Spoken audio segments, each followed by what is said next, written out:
अब देखिए ना किस तरीके से उपेंद्र कुशवाहा जी को काराकाट में लोगों ने फंसा दिया। पवन सिंह जो वहाँ चुनाव लड़ रहे हैं वो अपने मन से थोड़े लड़ रहे हैं, भारतीय जनता पार्टी के द्वारा उनको लड़ाया जा रहा है। वो भारतीय जनता पार्टी का जग जाहिर है कि उनके टॉप लेवल पे जितने भी नेता हैं उनके डायरेक्ट संपर्क में है। उनको तो जो इंडिया गठबंधन से भी चुनाव लड़ने का ऑफर था, लेकिन पता चला कि सामने भाजपा है तो नहीं लड़ा। पता चला कि सामने भाजपा है तो वो नहीं लड़ा। बोला कि अगर जेडीयू रहता तो हम लड़ते हैं या एलजेपी रहता तो लड़ते, लेकिन भाजपा है करके नहीं लड़े। यानी कि भारतीय जनता पार्टी से जो व्यक्ति इतना डरे वो कैसे वहाँ पे चुनाव लड़ेंगे उपेंद्र कुशवाहा जी को हराने के लिए। पश्चिम बंगाल की आसनसोल सीट को छोड़कर बिहार के काराका लोकसभा सीट से चुनाव लड़ रहे पवन सिंह को लेकर मुकेश सहनी ने गंभीर आरोप लगाए हैं। वीआईपी पार्टी के मुखिया मुकेश सहनी ने दावा किया है कि काराका से उम्मीदवार उपेंद्र कुशवाहा को हराने के लिए भाजपा के इशारे पर पवन सिंह काम कर रहे हैं। मुकेश सहनी का दावा है कि अगर वहां बीजेपी का उम्मीदवार होता तो पवन सिंह कभी भी चुनाव नहीं लड़ते, लेकिन राष्ट्रीय लोक मोर्चा के अध्यक्ष उपेंद्र कुशवाहा को हराने की साजिश के तहत भाजपा ने पवन सिंह को मैदान में निर्दलीय उतार दिया है। दरअसल काराका सीट से उपेंद्र कुशवाहा एनडीए के उम्मीदवार हैं, वहीं पवन सिंह यहां से निर्दलीय चुनाव लड़ रहे हैं। लिहाजा विपक्ष का कहना है कि बीजेपी से नजदीकी के बावजूद पवन सिंह खुद अखाड़े में नहीं उतर सकते, मतलब उन्हें जानबूझकर उपेंद्र कुशवाहा को हराने के लिए उतारा गया है। सुनिए क्या कुछ कह रहे हैं मुकेश सहनी। जाना पड़ रहा है तो नहीं तो ये तो एक्चुअली वो लोगों को आपस में कोऑर्डिनेशन नहीं है और सब पार्टी अपने अपने लिए लड़ रहे हैं, चाहे वो एलजेपी हो, चाहे जेडीयू हो या बीजेपी हो, और सब एक दूसरे को हराने के लिए लगे हैं। अब देखिए ना किस तरीके से उपेंद्र कुशवाहा जी को काराकाट में लोगों ने फंसा दिया।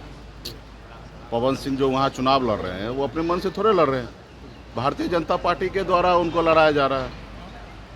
वो भारतीय जनता पार्टी का जग जाहिर है कि उनके टॉप लेवल पे जितने भी नेता हैं उनके डायरेक्ट संपर्क में है। उनको तो जो इंडिया गठबंधन से भी चुनाव लड़ने का ऑफर था, लेकिन पता चला कि सामने भाजपा है तो नहीं लड़ा। पता चला कि सामने भाजपा है तो नहीं लड़ा। बोला कि अगर जेडीयू रहता तो हम लड़ते हैं या एलजेपी रहता तो लड़ते, लेकिन भाजपा है करके नहीं लड़े। यानी कि भारतीय जनता पार्टी से जो व्यक्ति इतना डरे वो कैसे वहाँ पे चुनाव लड़ेंगे उपेंद्र कुशवाहा जी को हराने के लिए।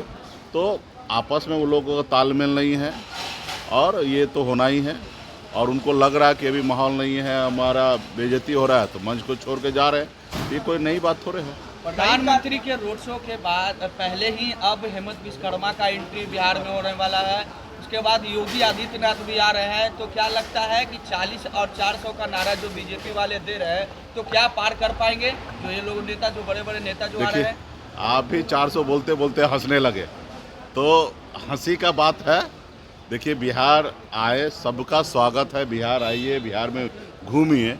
मेरा एक ही आग्रह है कि सिर्फ चुनाव के समय नहीं, बाकी समय में भी आए, बिहार के लिए सोचिए, बिहारी के लिए सोचिए, बिहार के युवा के लिए सोचिए, बिहार के किसान के लिए सोचिए। सिर्फ चुनाव के टाइम में सिर्फ उन्माद फैलाने के लिए आ रहे हैं तो ये सही नहीं है। आपके लिए ये सब चीज़ करने के लिए 365 दिन है, और सभी ने आपका नौटंकी देखा है कि किस तरीके से धर्म के ऊपर आप राजनीति करते हैं, ये सभी ने देखा है। आप अपने आप को हिंदू सनातन कहते हैं, गौ माता का रक्षक कहते हैं, और वही बीफ कंपनी से 250 करोड़ रुपया का चंदा ले लेते हैं ताकि वो बीफ कंपनी वाला और ज़्यादा से ज़्यादा पशु को कत्लेआम करे और आपको ज़्यादा से ज़्यादा मुनाफा आपको पहुंचाए। तो ये सिर्फ चुनाव में ये लोग ढोंग कर रहा है, ना इनको विकास से मतलब है ना विरासत से मतलब है, सिर्फ ये नौटंकी कर रहे, ढोंग कर रहे। बड़े बड़े पोस्टर पर लिखा है कि विरासत भी रहेगा, विकास भी रहेगा। अरे ना विकास है ना विरासत है, सब ढोंग है। आपको सिर्फ सत्ता में रहना है, गरीब पिछड़ा दलित को अधिकार को खाना है, भी सिर्फ यही भारतीय जनता पार्टी का मूल मंत्र है। रिपब्लिकन न्यूज के साथ जुड़ने के लिए सब्सक्राइब बटन दबाकर चैनल को सब्सक्राइब करें। नोटिफिकेशन प्राप्त करने के लिए यहाँ बेल को दबाएं। वीडियो अच्छा लगे तो लाइक करें और दोस्तों के साथ शेयर करना ना भूलें।